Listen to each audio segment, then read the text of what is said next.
Welcome, everybody. This is Timm Talk. We're going to be talking about the DC animated universe as co-created by Bruce Timm. So it's going to be from Batman the Animated Series all the way through Justice League Unlimited. I'm Chris Lord. I'm Cameron Brown. And so we're starting out with Batman the Animated Series. So the first two episodes, On Leather Wings and Christmas with the Joker. Mm-hmm. And they hold up pretty well. This whole series, I would say, is amazing as it holds up 24 years later. Holy and shit! It's I know it's on. I mean, September is the anniversary. Oh, that's right. Yeah. So I just wanted to ask you this, Chris. What do you remember watching this when you were younger? What is your first memory with? I vaguely. I mean, I have more vivid memories of watching Beyond and Justice League. The animated series itself only kind of vaguely, but I do remember that I was going to see Mask of the Phantasm in theaters. Okay. I remember my dad taking me to go see that, and it was just so good. And I think I was excited too because, I mean, so born in '89, so obviously I didn't go see the original Tim Burton movie in theaters, and I was still too young to go see Batman Returns. But by the time Phantasm came around, I could go see it in theaters. It was the first Batman movie I saw in theaters, and it's so good. Yeah. So, but then watching the show, I don't really remember it so much until it was on Kids WB, and it was a new Batman Adventures, right? I think that was the rebranding, the redesign. Yeah. The new Batman Adventures. Yeah. From 94 to 96. Okay. Yeah. And I loved those because I like, for me, still I think to this day the redesigned Batmobile from. It's the best. It's the best Batmobile. Yeah, it is absolutely the best one. I still have that toy in a box somewhere at my parents' house. I remember to this day I'm sad because I put all the decals on it, so it's got these weird like orange and blue stripes. I'm like, I should have just left it nice and plain. But what about you? Do you remember watching the show? Little baby Cameron. Little baby Cameron. It wasn't until rewatching this Christmas episode that I realized my first memory of the show had to have been the Jingle Bells remake that the Joker tells. Oh yeah. Okay, was that originally for this I believe show? Or, so. like, did it exist before the show, or did it? I like to think it didn't, because I remember vividly seeing that in third grade and having no idea where it came from, and then 4 years later, finally seeing that episode and realizing like that was the birth of my childhood, or of my it all started there. Yeah. Of my nerdness kind of erupted from that moment. But yeah, I mean, this show has kind of been with me my entire life. I mean, it is older than I am, which is weird to think about. Jesus. I know, I'm sorry. But no, the show is, I mean, it's amazing. We can talk about Bruce Timm forever. Yeah. And his influence on not just the DC universe or the DC animated universe, but every kind of animated superhero film, or just kind of animation in general. This show was the start of adult themes in cartoons. Yeah. I mean, we can kind of go back to Bruce Timm. He was hugely influential in the world of animation. He started off on He-Man as an animator, and then moved to Tiny Toon Adventures in the late '80s, where he met up with his co-creator and co-producer Eric. We were Radowski. Oh yeah, we got it right. I think that's how. Yeah, we're gonna go with that. Teamed up with Eric. Yeah, that sounds right. Also, Radomski, Eric Radomski. I had to write it down. I'm sorry, Radomski. We can't forget everyone else who was also hugely influential on this. Right. And also the incredibly talented Andrea Romano. Oh my God! Yeah, the queen of voice actresses. He met those two, and it's kind of from that team up created this. This creation. It's everything we want from a Batman. It is. Series. Oh, and Paul Dini, of course, too. Oh yeah, head writer. And I'm sure like as we go through and we see like specific scenes and moments from the show, we'll talk about where it influenced kind of, even the Schumacher movies and obviously Nolan and Zack Snyder. And well, but I think before we get into what it influenced, I think it's important to kind of go back and talk about where it kind of where it emerged from. Well, you're the animation expert, so I'm going to let you lead the charge on that. Oh, well, what I think is amazing with the show is it's very reminiscent of like 1940s Art Deco. So, or as they coined the term Dark Deco, because everything is super dark. Yeah, it works, I guess. It does. It works. But if you've seen the 1940s Superman series, you can see a lot of the influences come from that. Where it's like that was the first kind of moving picture version we saw of any superhero, and it's Superman. And if anyone can see that, it still holds up today. It's absolutely amazing. Yeah, you just rewatched those, right? Yeah, and they're 10-minute shorts. They're all on Amazon. I can't recommend them enough. But watching that series just before rewatching this series, you can see from the art style to the storytelling methods, they connect so well, and you just see this world being created from the two of them.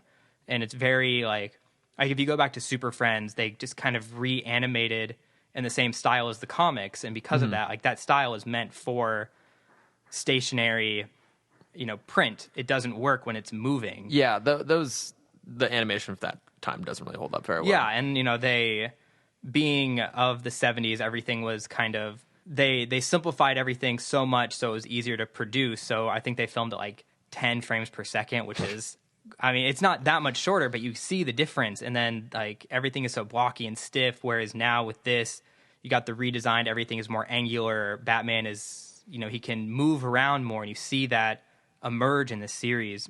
But also kind of going with the birth of the series, Warner Brothers approached the idea of this with the original 1999 Batman.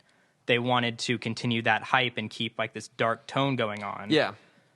And then when Bruce Timm kind of created this, you saw this duality come forth where the movies actually became more cartoonish, and the show, the series, stayed serious. Yeah, well, so when I was rewatching On Leather Wings today, I watched it through a second time with the commentary with Eric and Bruce, and that's one thing they're saying is that they were getting a lot of shit for it being so dark. Yeah, because both physically and tonally. Yeah, absolutely, and that a lot of people were like really skeptical about it. And it basically wasn't until they had that first episode finished that everyone's like, yeah, okay. But even then, they're saying that all the way through production, they were constantly kind of getting pressure to be a little bit lighter. And we've had, like you said, 24 years of animation, and you go back and watch it, and you're like, there's violence, there are machine guns. Like they even said they didn't want to make a Batman show where people running around with laser guns shooting at Batman. And then you look at even The Batman, which followed this, which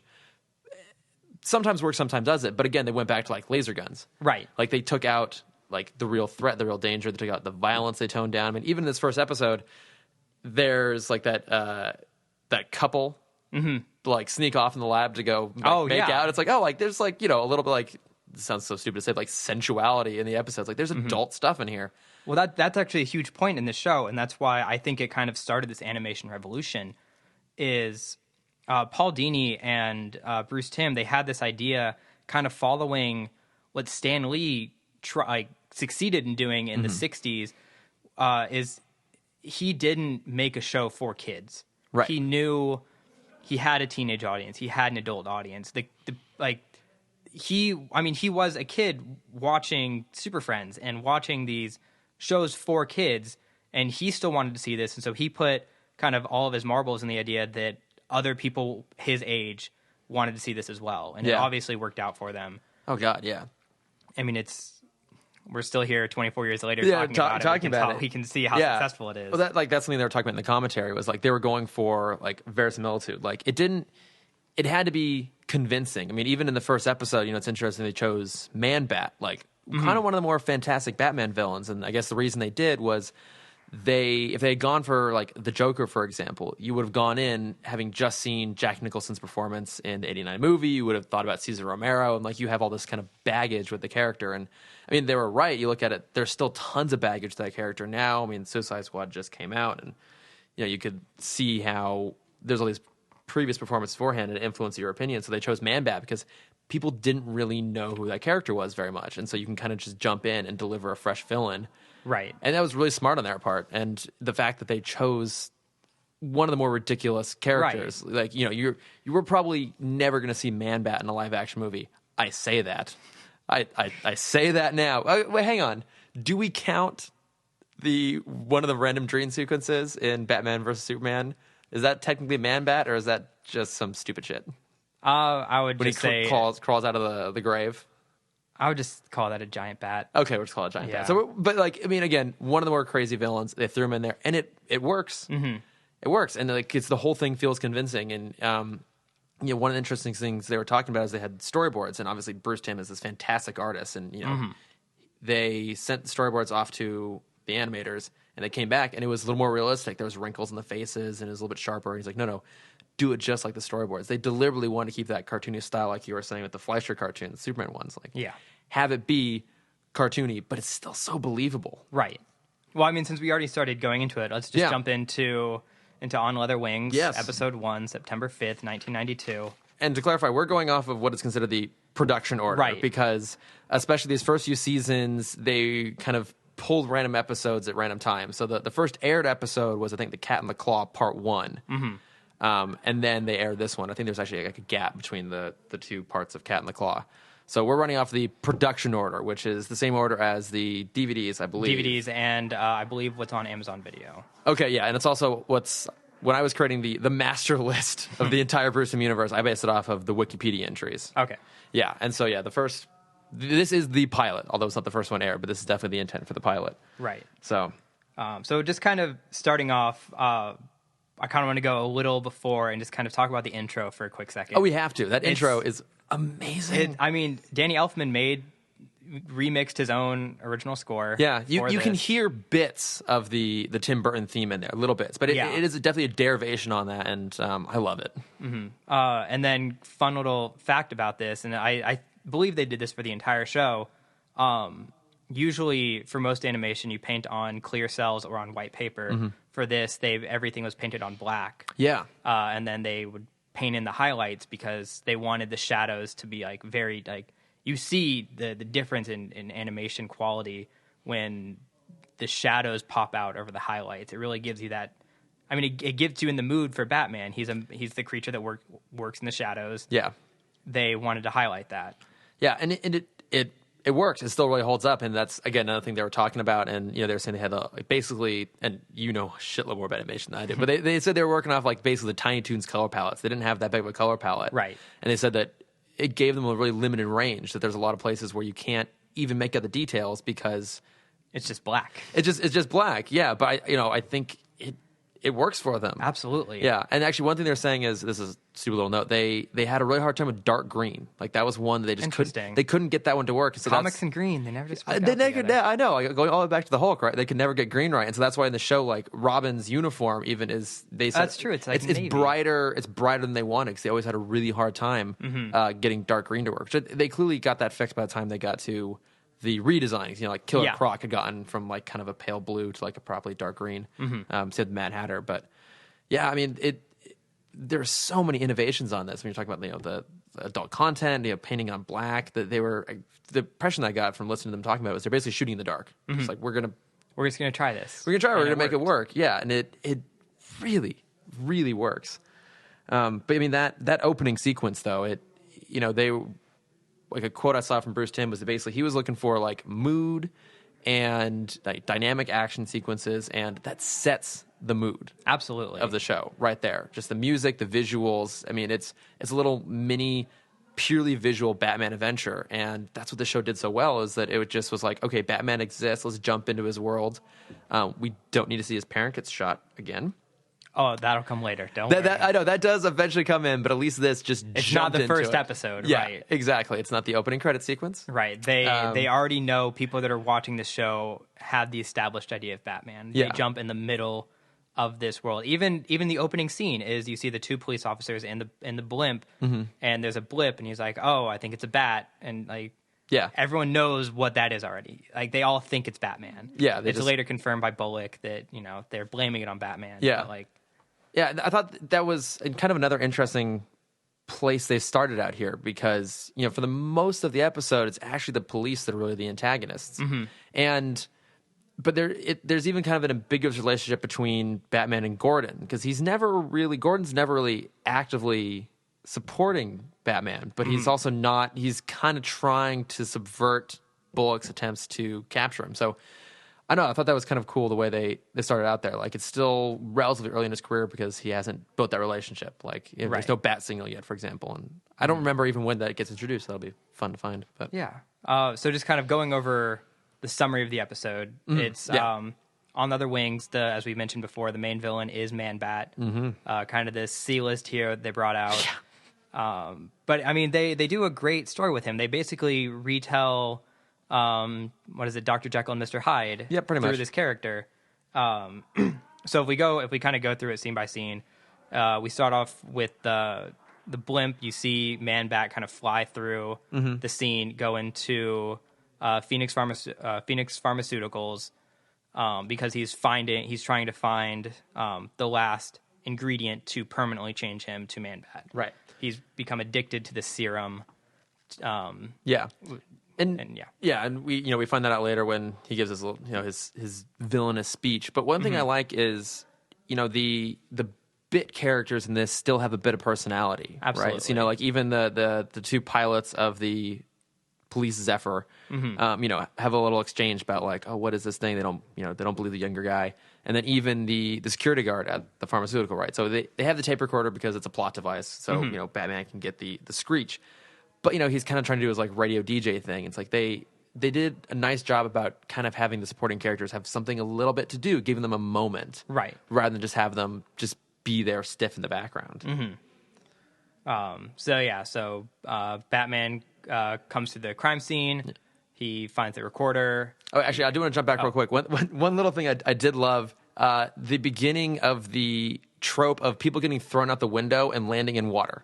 Oh, yeah. Yeah, so the security guard gets attacked by a Man-Bat, gets thrown out the window, but he conveniently splashes into the river below. Actually, yeah, we should probably like keep a tally of that because that is going to happen. How many windows are broken? Yeah, how many? Yeah, in this episode With alone, human bodies. so many windows broken.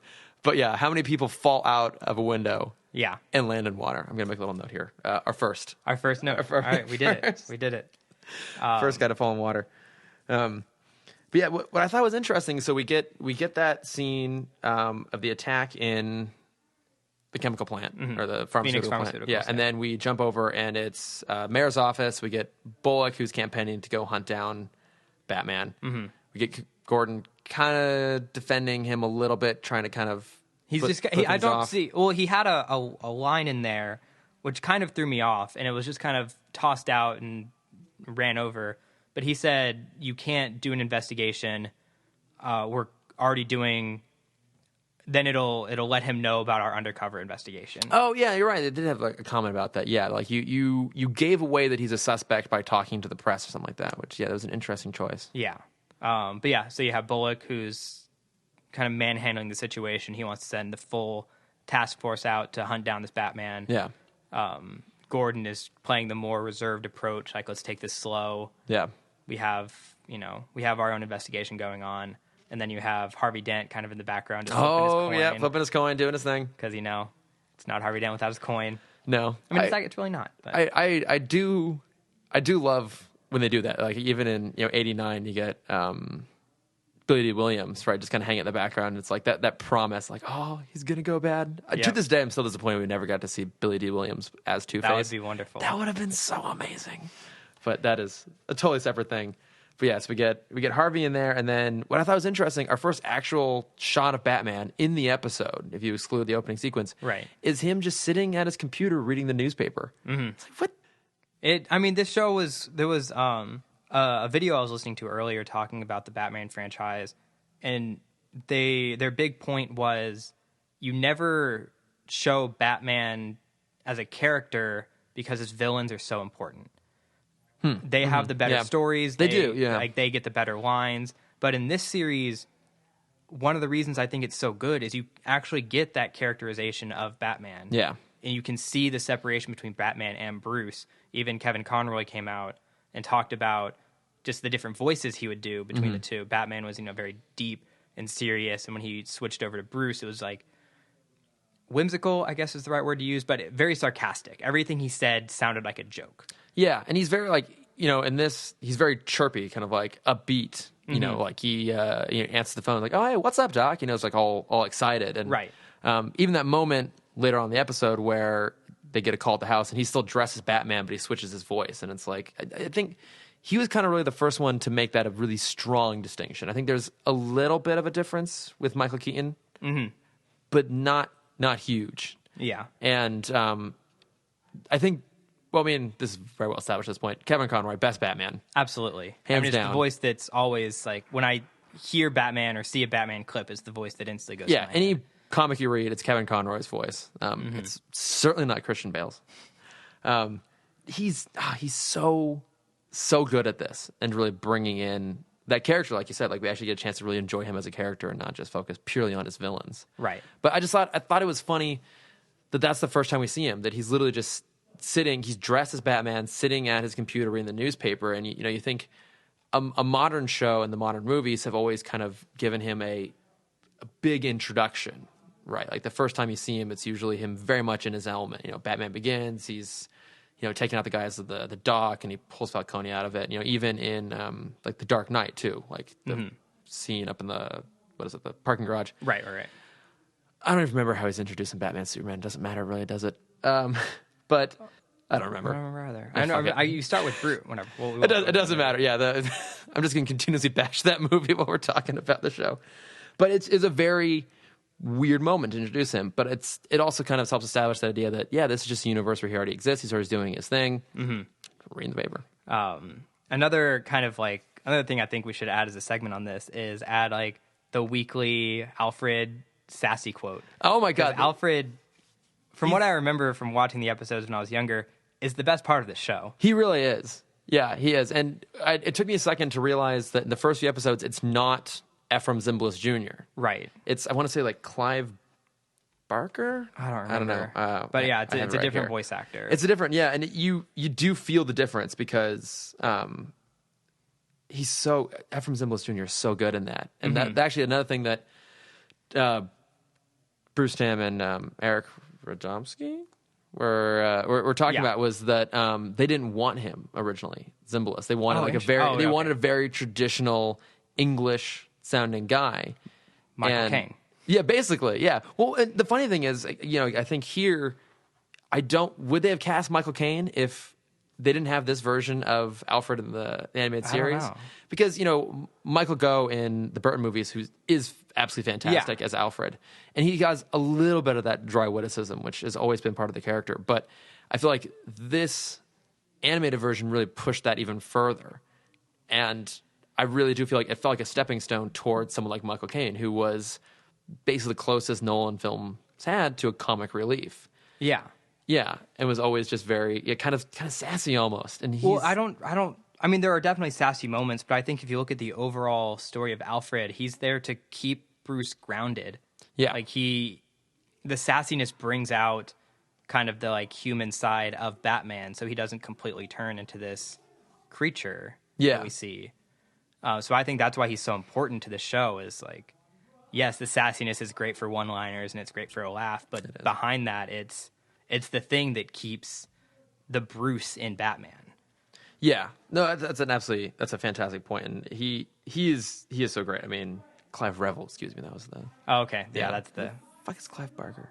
Anyways, we'll find out later. Yeah, but no, he's absolutely fantastic, and I didn't. Did you write down any particularly good quotes? I didn't write down any. I forgot to write them down this time. Next week. Next time we're gonna have to do that. Remember. Yeah. So let's see. So kind of from there, I guess he leaves the Batcave. We get a nice long introduction to the Batmobile. Absolutely. Yeah. Got like 6 different angles. Yeah. So many angles. I mean, it is a nice Batmobile. Absolutely. Not the best. There was I noticed this with all of the close-up car scenes is they put so much detail into the actual car. Mm-hmm. They do this with They do this with both the Batmobile and the police car.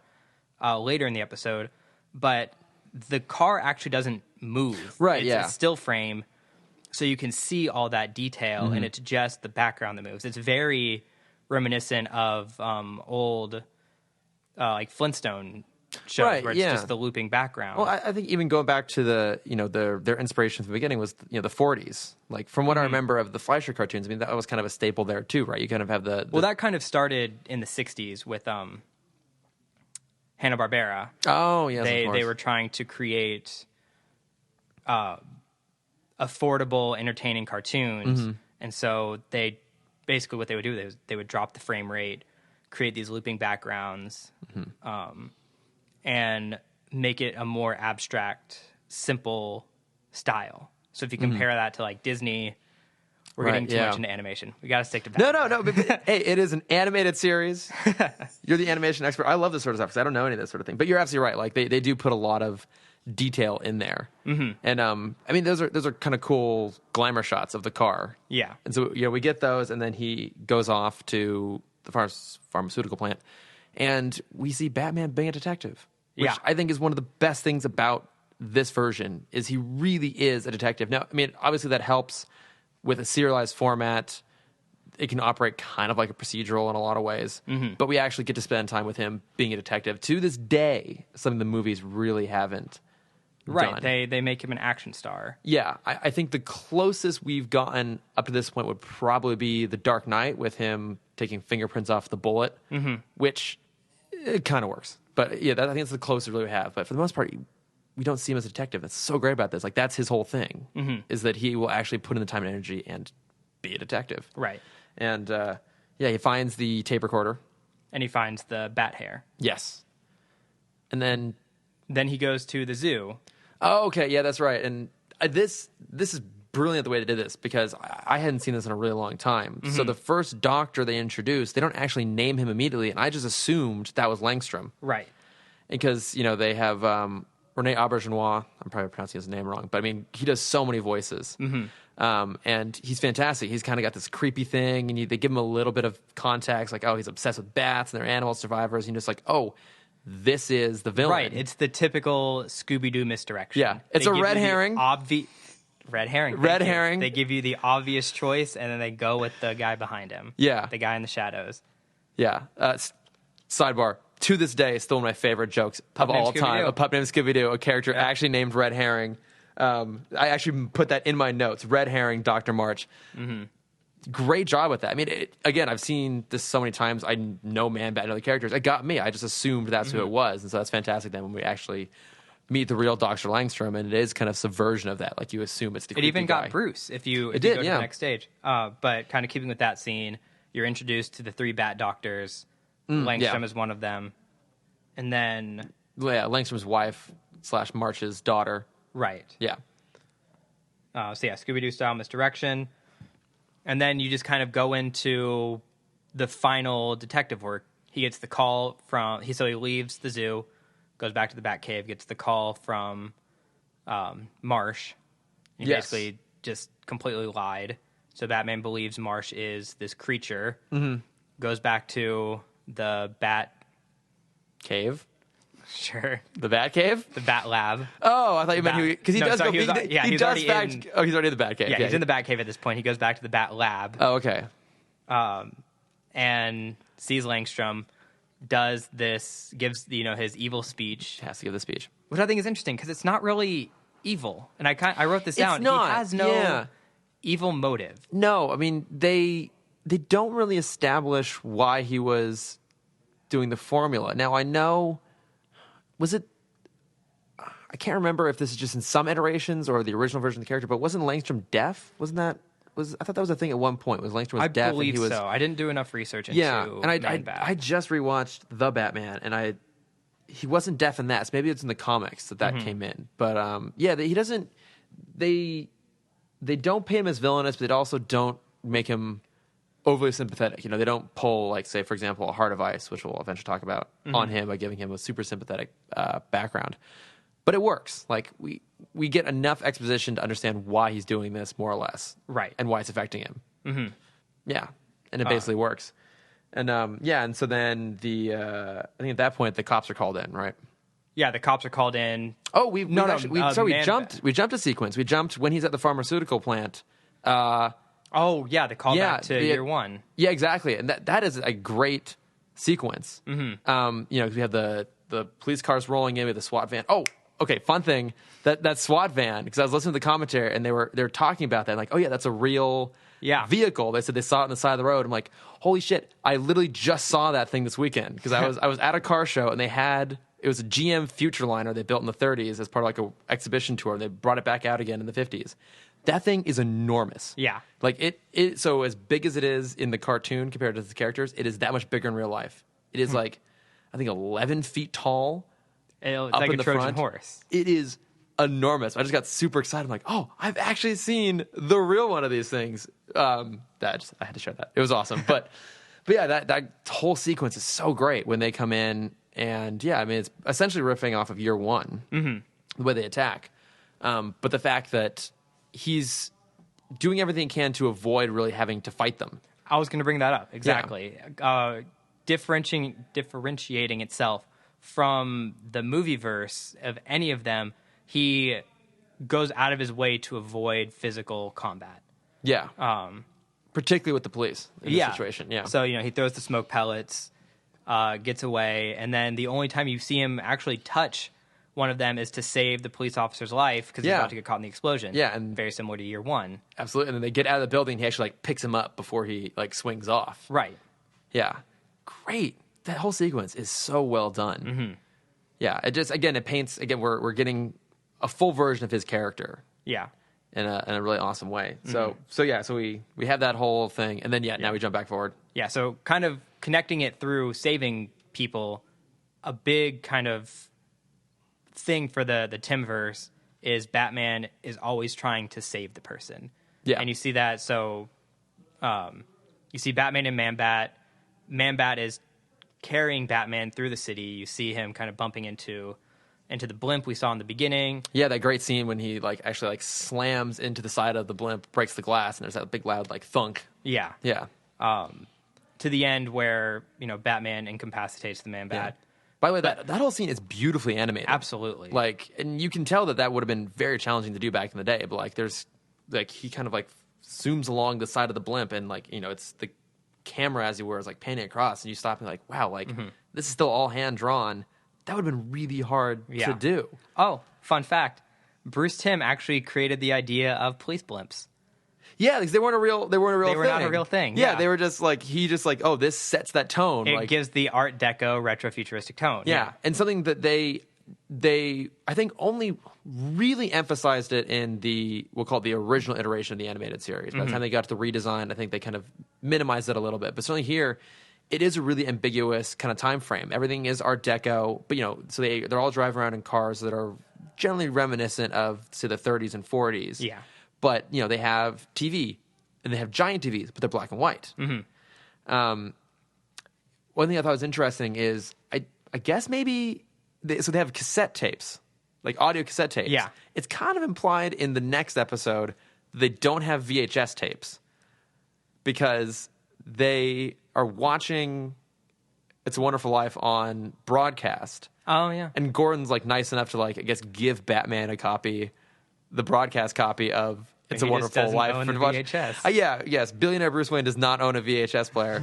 Totally random. But yeah, exactly. Advanced computers, but weird time frame. But yeah, right. the blimps, perfect way to set that up. Mm-hmm. So Batman apprehends Man-Bat, but instead of giving him to the police, he does, in very Bruce Timm style, takes him back to the Batcave and creates his own cure for the serum. Mm-hmm.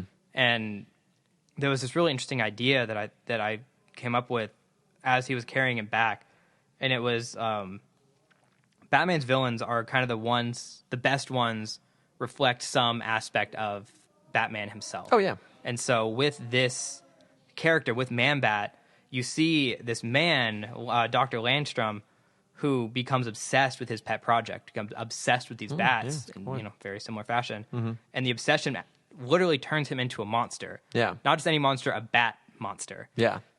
And the people around him, also very similar to Batman, they're not doing anything to help him with that. You see, before Man-Bat carries Batman away, you see Mrs. Landstrom, or the fiance, I don't remember if they're married or not. Yeah. Gonna look her up. She sees Man-Bat, and she knows that is Dr. Langstrom. Yeah. And so, obviously, she knows that he's doing this transformation. And so, she's not trying to cure him or fix him. She's trying to protect his secret.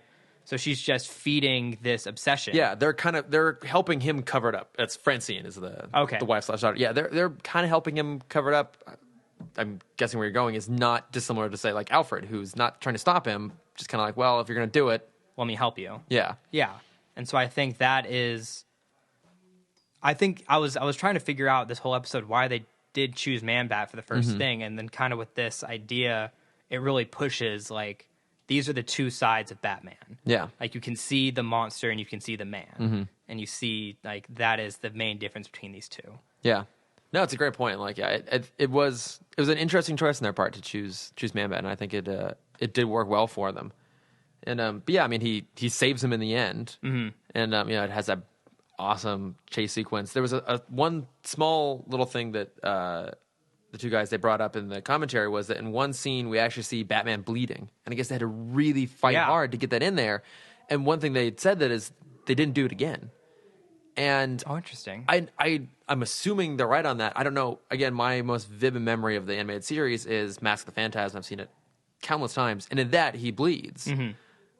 But I'm going to be very curious as we go back and rewatch these to see if there's any other instances, because as a character, he should be bleeding, which then made me start thinking, I mean, we've talked a lot about how this kind of does the perfect version of Batman, and the movies hit or miss, do a lot of great things. But do we see him in the movies be like really injured or bleed that much? I feel like maybe at the very end of he does the Burton get his movie. back broken. Not in the movies. Though. Like in the Well, movies. No, yeah. Oh crap! You're right. Yeah. Dark Knight Rises. Yeah. Kind of the whole plot is Gugh. brain pieces back. But okay, so I mean, he's got that horrible injury, but I mean, we don't see a lot of instances where he's really beat up. Like I can't think of off the top of my head any moments where like we see blood on his face when he's as Batman. I think maybe the end of Burton's first movie. Well, that might also connect to the ratings. PG-13, you can't really show blood that much. Stupidest freaking thing. It's like, we can't, let's not portray violence realistically because it might inspire kids to be violent. The shit. Yeah.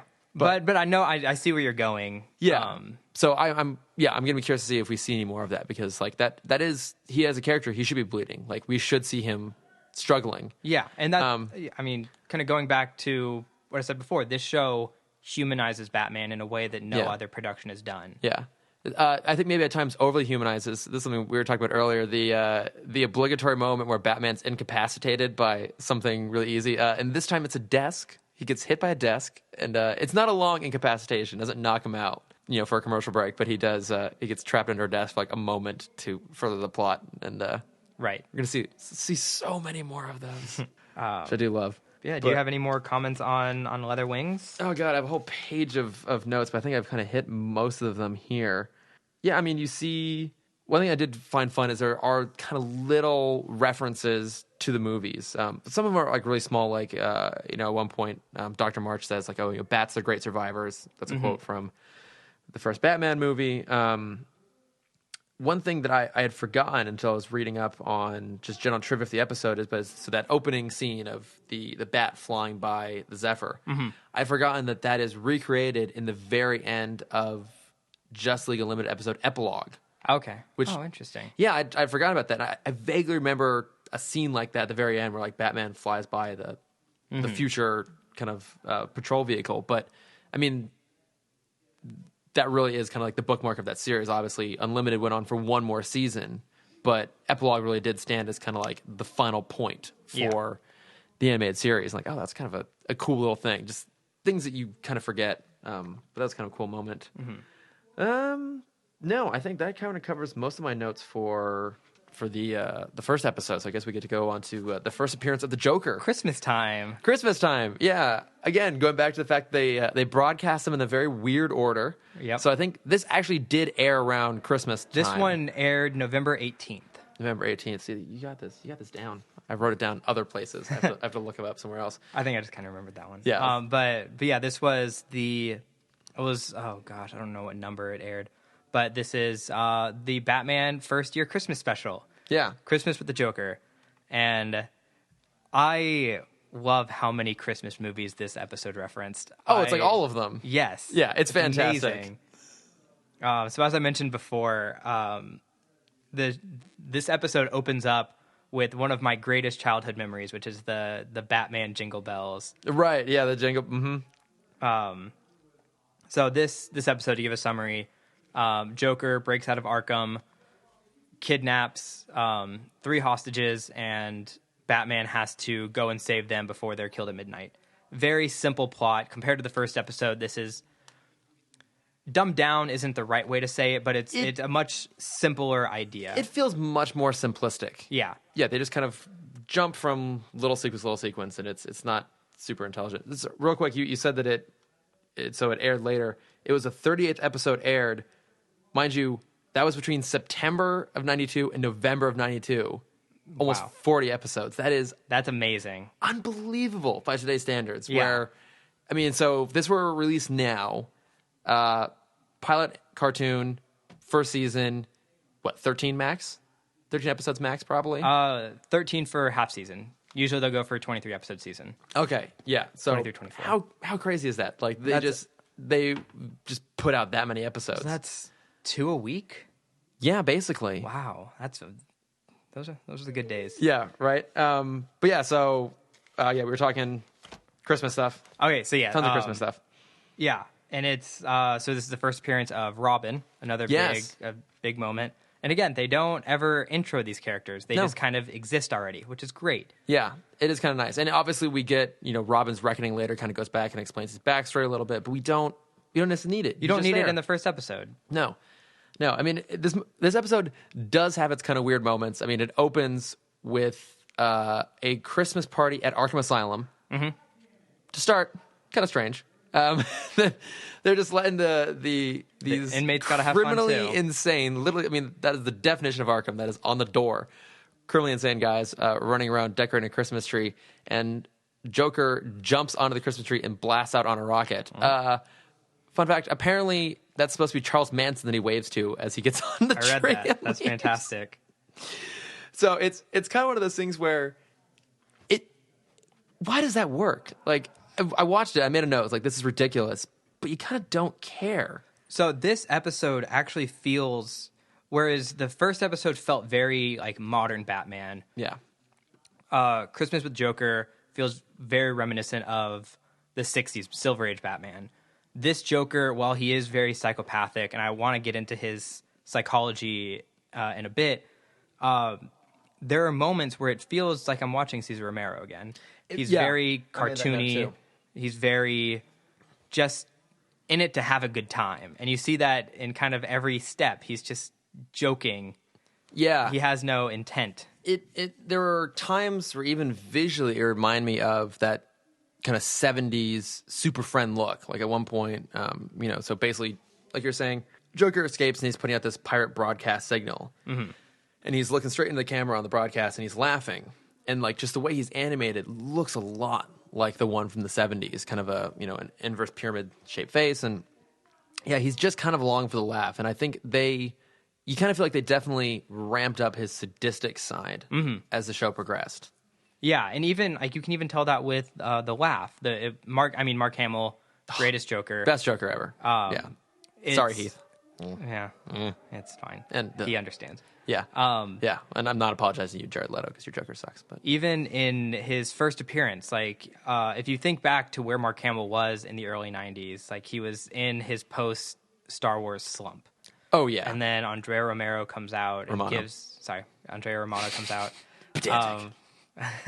and gives him a chance when kind of he's very not what you expect for this role. I even remember learning when I was in middle school that it was Luke Skywalker was the voice of Joker, and I just didn't believe it because it doesn't sound anything like him, and he kills it. Like, obviously, he's the voice of Joker. Everyone since then has just been trying to recreate this psychopathic. And is it just jester. Me, or does it feel like as Mark Hamill's gotten older, his natural voice sounds more like the Joker? I don't know which one is the cause and effect for that. I don't know either, but like you go back and you obviously watch like Star Wars, no sort of similarity. Right. And then you listen to him doing interviews now, like especially around The Force Awakens and everything. Like, man, he sounds a shitload like the Joker. Yeah. Yeah. I like to think that maybe it just kind of like just got stuck in there a little bit. Yeah. Hopefully not too much. Too much. Yeah. I don't know. It could be interesting. But yeah, I mean, he is so perfect. Yeah. In this. And I think here he's not at his best. I think he's just kind of warming into it. He's still trying it out. Yeah. And I think it's one of those things too where, I mean, the nice thing is you mentioned earlier 14 years of content with this, right? 12, 14? Yeah. If we start with the Bruce Timm, starts in 1992. Justice League Unlimited and Static Shock and 2004. Okay, yeah. So yeah, 12. But even now, he's still doing even in Killing Joke just came out. He's still doing it. All the Arkham games too. Yeah, and so I mean, he's been doing this role for 24 years. For 24 years, and yes, I mean, he really grows into it, and I think at a certain point started to like write more for him too. Yeah, because here he is very comical. And oh, by the way, that is the sound of an improv class happening in the background. Tommy Slocum's great improv for, but so kind of going back to the plot of this episode, it's just a very basic cat and mouse kind of episode. Batman has to find Joker, who's kidnapped, Bullock, Gordon, and it's Summer. Yeah, I wrote it down. In my head, it's Summer Glau, but that's the actress, not the character. Summer Gleason. Summer Gleason. You're close. Yeah. Summer Glau is Firefly. Yeah. Summer Gleason, the famous reporter from the Batman version. Yeah, who if you go in production order, we don't actually know who that is yet. She's never actually named in the episode. I was very confused. Yeah, because like, oh, we don't actually, I mean, we know who it is because we've seen all this stuff before, but like, yeah, and it's sort of implied that she's associated with the police, not with the news, but I guess it doesn't really matter. It's, right. You know, just have another person there to get kidnapped. So yeah, you have kind of this, you just have Batman and Robin, they're on their way, and then in very comic fashion, Joker blows up the bridge because, you know. You got to blow up a bridge. They have to. Every once in a while. So Batman saves that, and then he's back on his way, and he gets to the chemical plant where where Joker is holding his hostages. Oh, no, it's they go to the observatory after that. So actually, one thing I do want to jump back on, so because the episode opens with Joker escaping on his rocket ship, and then we jump back, and it's Bruce and Dick at Wayne Manor, and I guess actually they're dressed. It's Batman and Robin at this point. They're going out on patrol, and Robin's being like, hey, the city doesn't need you tonight. It's like Christmas Eve. People are doing their thing. Mm-hmm. And in kind of a fun moment, they're out on patrol, and Batman thinks that this guy running towards the old woman is going to mug or whatever. He flies down as if he's going to stop him, and he quickly ducks away because he's just returning a present to this old woman, this kind of cheeky little scene there. And it was an interesting thing because here we are, episode 2 of the series, and it's starting to address the fact that the city doesn't always actually need Batman. Now, of course, it ends up needing him because the Joker's escaped. Right. But I thought that was an interesting that's actually a throwback to, oh God, what year? 84 or 87.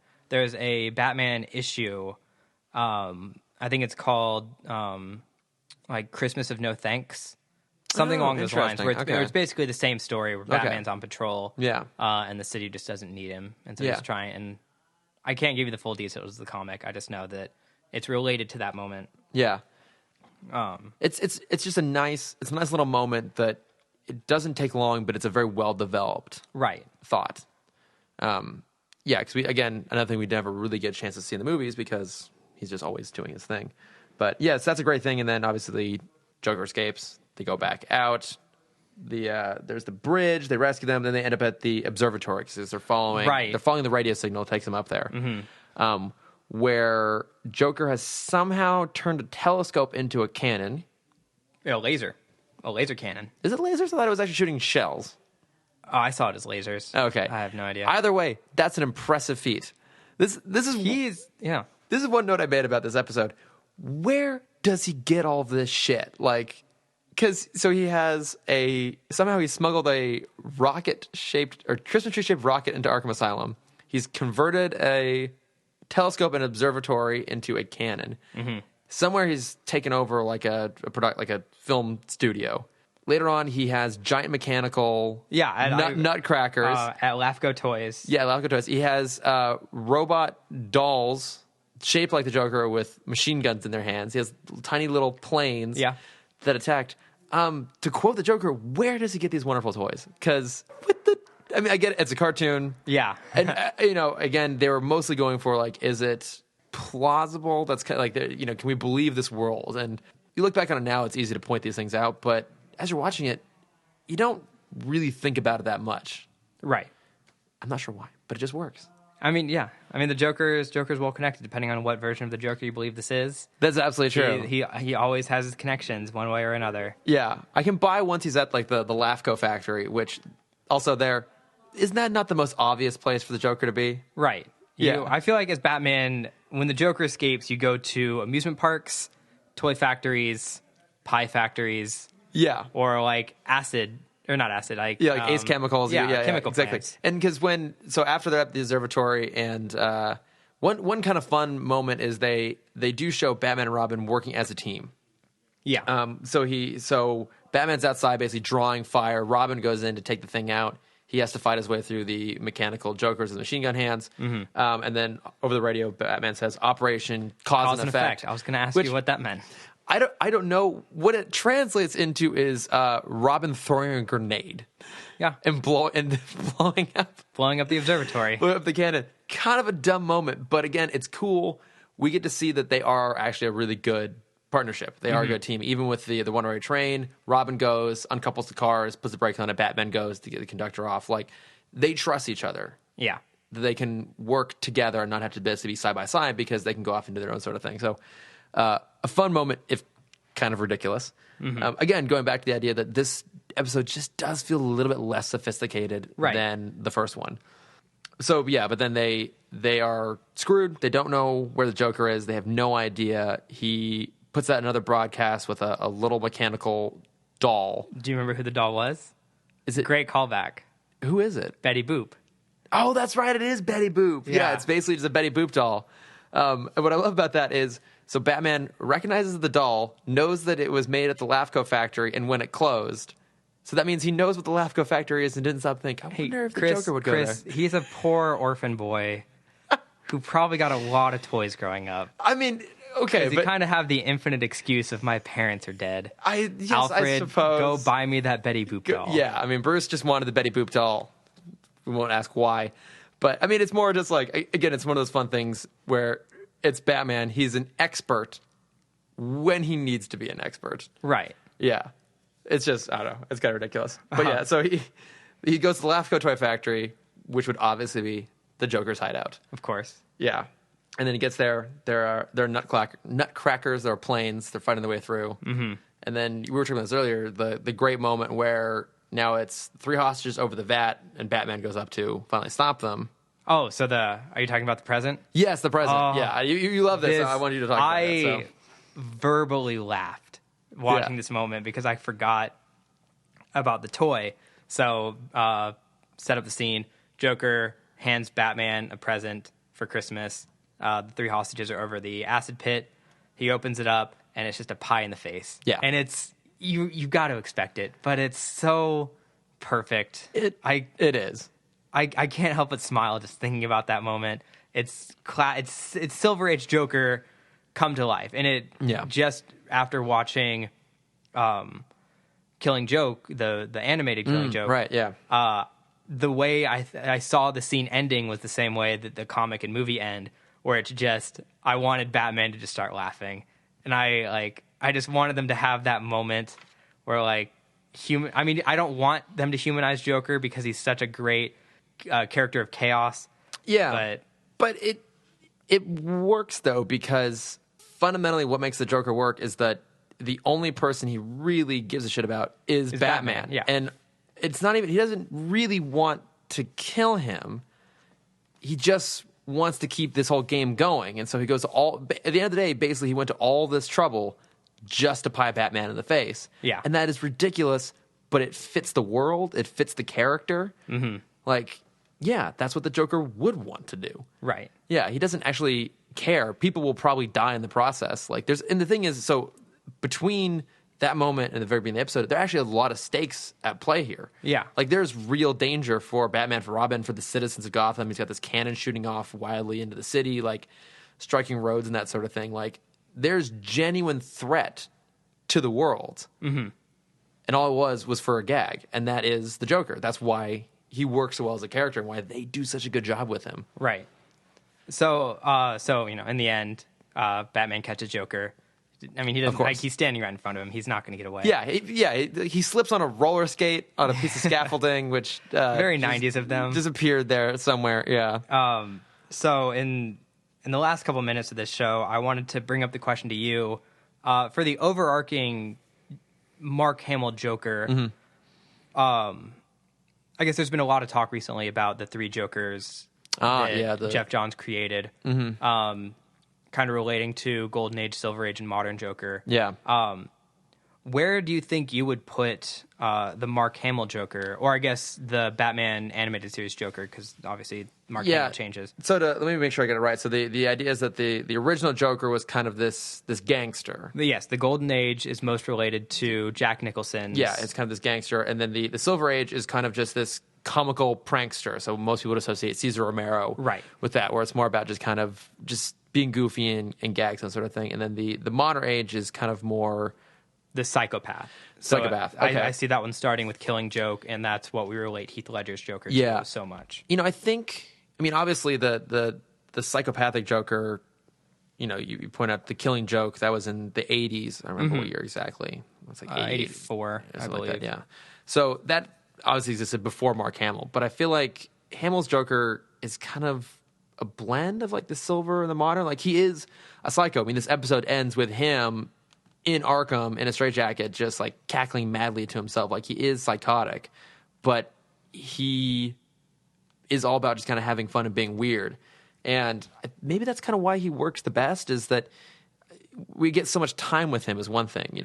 Any other major interpretation of the Joker, we've only had one movie with, essentially. You get the 60s TV show and then its own spinoff movie, but, it's obviously Jack Nicholson is incredibly famous for it. Heath Ledger obviously is incredibly well known. Now we have Jared Leto. We've only gotten one movie out of each of them. They've all kind of picked a very specific thing. So Nicholson was the gangster. Heath Ledger was the chaos. Cesar Romero was. Jared Leto was just basically some dude named Bob in white face paint. And I think Hamill works because he kind of touches on a little bit of all those things. It's kind of hard to separate his animated series from, say, like, the Arkham games, where I think there he's kind of even more so the psychopath, and he's kind of putting a higher level of danger.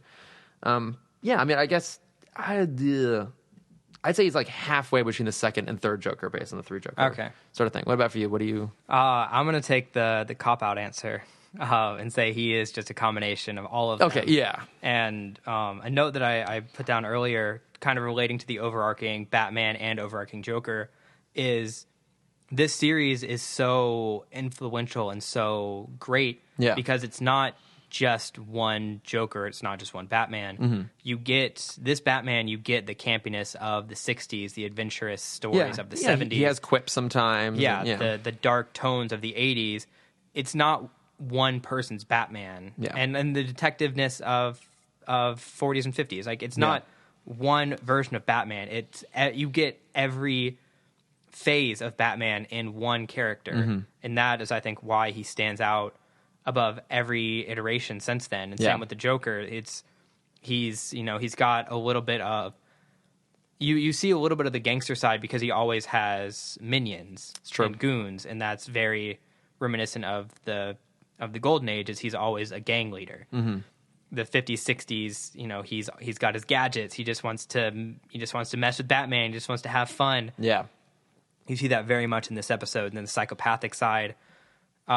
His entire life goal is to basically be that annoying ex for Batman. Like you can't mess with anyone else because I'm still going to be here. I don't care if you try and forget about me. I'm always going to be here kind of mentality. Yeah.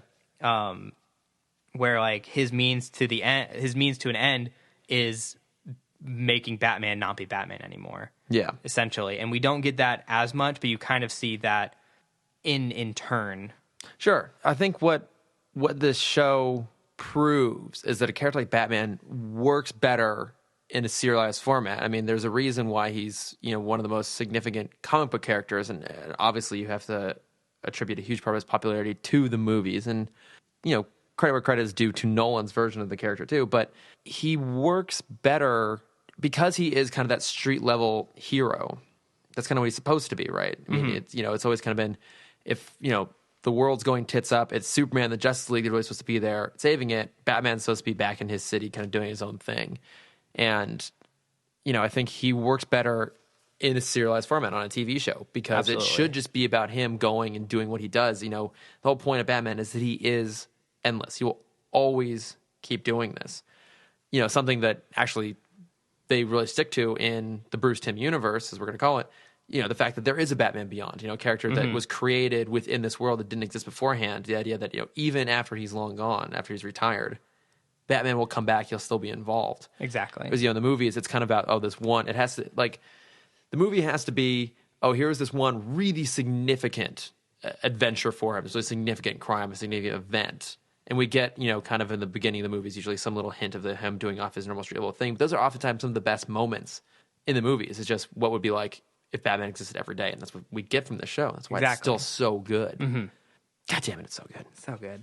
Yeah. 24 years later, still talking about it. I know, it's still absolutely amazing. So, I mean, yeah, I mean, that's kind of, I think most of the notes I have for the show. Oh, I do have one other little bit of trivia. So kind of like how the opening shot of the last episode was in epilogue, the very end. The last time we see the Joker in this whole universe, in terms of air date, not to say chronology if you're talking about Batman Beyond, but it's in Wild Cards, the Justice League episode. Okay. And in that, he once again has like stolen a broadcast, and he's like broadcasting his plot. And so they kind of deliberately mirrored that thing again. So we'll get to see that eventually as we work our way through. That's wonderful. Yeah. So, I mean, our ultimate goal here is to get through the entirety Of the Timmyverse. of the Timmyverse. Yeah.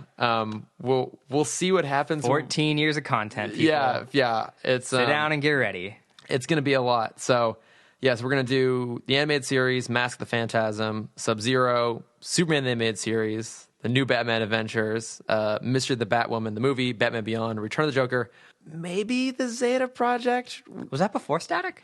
So, technically, yeah. So, because Zeta was a spinoff of Batman Beyond. Oh, right. Yeah. And so, so then Static, which we do have to do. That'll be a challenge to track all that down. We have to do it. Got to talk about Shaq, man. Yeah, we have to talk about Shaq. I have so much to say, guys. To sit around for 2 years, I got so much to say about Shaq. You're one of the few people who has a lot to say about Shaq. And, and then we get into Justice League and Justice League Unlimited. So it's worth going through Static Shock because, you know, that character comes back in those. So it's a lot. There's a lot of episodes. But I'm excited about it because I love this stuff. Me too. And I'm... Okay, so I think we can say, just real quick, you're probably most excited about Static, right? That's your... Probably. I mean, Static and Justice League were what I, in my formidable years, was watching. Okay. And Static was like... I mean, I always wanted to be Richie. Richie, I mean, being Gear would be like... I was the nerdy tech kid in school, in elementary, middle school, and high school. And I just, oh man, yeah, Static was my show. Yeah, I am excited to go back and revisit that because I think I basically watched it in all of its entirety, but only once through. Where for me, I'm most excited to get back to Batman Beyond because that's probably my favorite. I actually have rewatched that recently in the last few years, and it does hold up pretty well. So that's kind of where I'm most excited to go. But there's a lot. We got a lot to talk about, folks. A lot, yeah. But I think that basically wraps it up for this first one here, right? Yeah. So next week we have Nothing to Fear. Scarecrow. Scarecrow, yeah. And then The Last to Laugh, another okay, Joker cool. comes Another back. Joker one, cool, Yep. yeah. So, no. Yeah, excited about that. So, thank you for tuning in. Cameron, what are your social media? Where can we find you? Anything at Cameron Dexter, Instagram, Facebook. Follow Cameron on Instagram. He does these awesome Disney animations. He puts them out every Monday. And I'm talking about it because then he'll continue to put them out because I love them. But they're really, really cool, so go check those out. So, thank you. And I'm at Lord of Fur. You can find me anywhere. There's really nothing to see, but if you feel inclined, you can. So, so that's about wraps up. Just want to say thank you to Trevor Reese, who's our audio engineer. We're recording down here at the Nerdist School at the podcast, so go check out nerdistschool.com. And I think that basically covers it, right? Yeah. Thanks, everyone, so much. All right. Thanks. Take care.